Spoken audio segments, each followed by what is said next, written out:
On today's episode of Anime Afterthought, Higurashi When They Cry New, Episode 1. I'm sitting here questioning what in the hell did I get myself into? This is definitely one of those series I would usually stay clear of. I mean, there's obviously going to be some viscera and gore given that first scene in today's episode. The best way to describe it, though, is constantly waiting for that other shoe to drop. It seems our story starts very dark, very gritty, as we see the silhouette of a boy bashing something with a bat, which is later revealed a giant pile of bodies. Something is not right with him. You know, besides the fact that he's murdering a bunch of people, he's scratching at his neck, almost clawing at it, actually tears into it, yet he still swings away as a pool of blood begins to form. As we cut to a very similar looking boy, Keiichi, our main protagonist, as he begins his day at Hinamizawa Village. And this is where we are given our obligatory morning montage as our main cast begins their day. And if one were to judge by the character design alone, you figured this would be based off some kind of magical girl manga, if not for that first scene. As we go through our character roster, it seems they want us to focus on the date, Friday, June 10th, 1983. It makes one wonder if there's going to be some kind of significance to this date, but for right now, we just have no clue. With our next scene, we follow Keiichi on his way to school, and this acts as an introduction to the rest of the characters. On Keiichi's journey to higher education, the first girl we encounter is Reina. Right off the bat, she is cheery, lovey-dovey, love cutesy-wootsy little things, and seems to have kind of a crush on Keiichi. Visibly upset, then overly ecstatic when Keiichi begins to toy with her. Next up is the green-haired Mion. Now, it's too early to tell, but she kind of feels like the boss person. Definitely not afraid to give Keiichi a hard time. Now, eventually we make it to the school, and upon entering the classroom, there seems to be some hijinks going on, as Mina is quick to pick up on a tack-laden handle and decides the chivalrous act to do is allow Keiichi to go ahead and through himself, but it seems he is well aware of the pranksters that lie behind this door. Deducing the eraser is but a mere distraction, he is quick to notice and remedy the thumbtacks waiting for a supple hand. Self-assured, he steps beyond the threshold to claim his victory, yet he is met with someone's fancy, a tripwire that sends him falling flat into his face. Finally giving us a glimpse of the last two main characters, Satoko, the snaggle-tooth prankster, and the inexplicably adorable Rika. Seeing how the scene seemingly glanced over the other children, it's safe to presume that these are our main characters. Now, at this point in the story, I figured they're building the anticipation for something huge. Like I said, that first scene gives this huge kind of, okay, so this is what this story is, but yet it's the juxtaposition of these bright, vivid, chibi-esque designed characters. It really is a good way to build the excitement. Like, I mean, I'm feeling anxious as I watch this. Now, once again, it seems they want us to focus on the date. I'm assuming eventually that's going to play a bigger role. It is now Sunday, June the 12th. Solidifying that these are our main characters, everyone decides to go on a picnic. We learn that Rika is a good cook. Mion, for some reason, likes to carry a fucking gat. Sotoko and Rika actually live at the shrine that they're picnicking at. A lot of jabs thrown between Keiichi and Sotoko, and overall a lot of comedy going on this. And like I said, they're lightening the mood. This is a very light show so far. But with a shift in the time comes a shift in the overall atmosphere. As we see the daylight begin to fade, Keiichi decides to walk Reina home. Walking by what seems to be like their local dump, Reina ventures in to see if she can get her hands on anything. Due to the uneasy footing, Keiichi decides to stay back. Doing so, he is met with the only second adult we've seen in the series so far, one being Keiichi's mother, and this one, Tomitake, who is a photographer that decides to visit Hinamizawa Village every so often. Reina is still preoccupied with finding something good. Keiichi and Tomitake decide to spark up a conversation, which eventually leads to Keiichi saying some kind of offhand remark, oh, me and Reina, we're here, we're just trying to hide a dismembered body. A dark joke that takes a darker route when Tomitake informs Kenichi that there was an actual incident here, and they still can't find one of his arms. But before the conversation goes any further, Reina returns. Soon after, Tomitake takes his leave, but this freelance photographer seems to have left an impression on Keiichi, especially when it comes to the history of this area. So he begins to question Reina about this incident, and an already heavy scene gets even heavier, with not only her voice but her actual art style changing. With a stern, I don't know, she ends the conversation quickly. I believe this is our first clue that these little girls know more than what's going on, but of course at this point she plays it off, oh, how am I supposed to know? I'm a transfer student too, I've only been here for a year, surprised by that fact as he himself is a transfer student. With this awkward scene finally done, with time to go back to that cute chibi-esque, lovey-dovey, bright, vibrant colored animation we know and love, this slice of life where our main characters just happen to be members of a club, Mina obviously being the one in charge and them basically ganging up on Keiichi, with Keiichi not faring too well with his first club activity, incurring the penalty, which is permanent marker to the face. It seems like it's time for another go. This time it's treasure hunt. With Keiichi frantic to win this event, it's only time before hilarity ensues, as once again Sakato is pulling out her pranks, but this time Rika is there with one of her own, as we see a boxing glove come out of a box and literally plant a painted KO on Sakato's face. It's a very light, very warm, jovial moment. Reina seems distracted and decides to retire to the nurse's office for the rest of the day. Now it seems that Keiichi is walking Mion home at this point, and once again the conversation steers towards this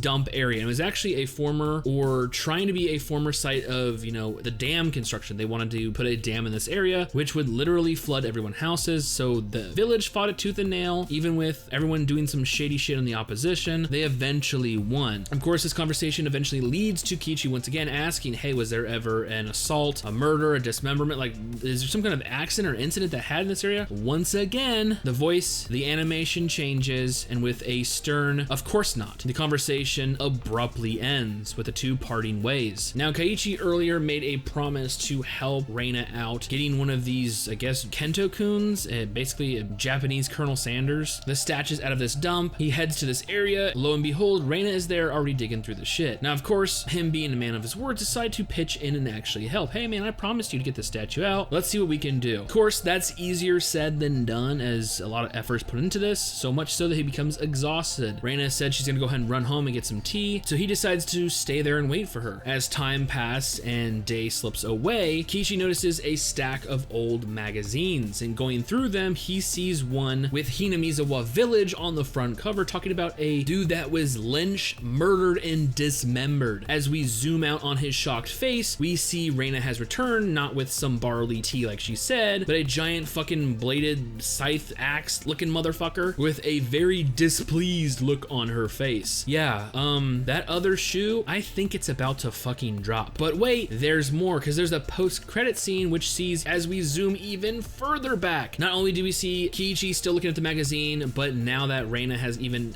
edged even closer to him, standing back at the cliff where Reina recently was, is now Rika with some weird red glowing fucking eyes. Yeah, Crash, what the fuck did you get me into?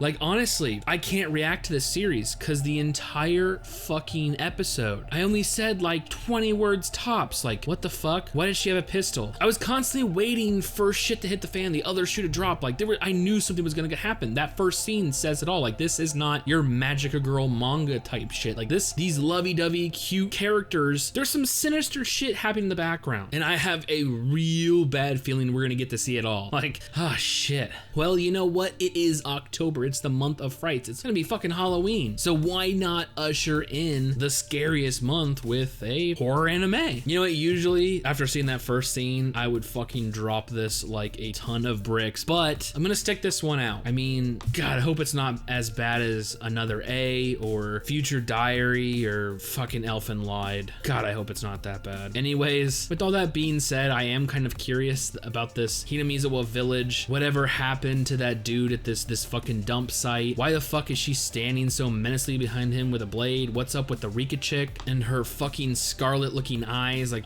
this ain't Hunter x Hunter. With all that being said, I honestly cannot wait for future episodes.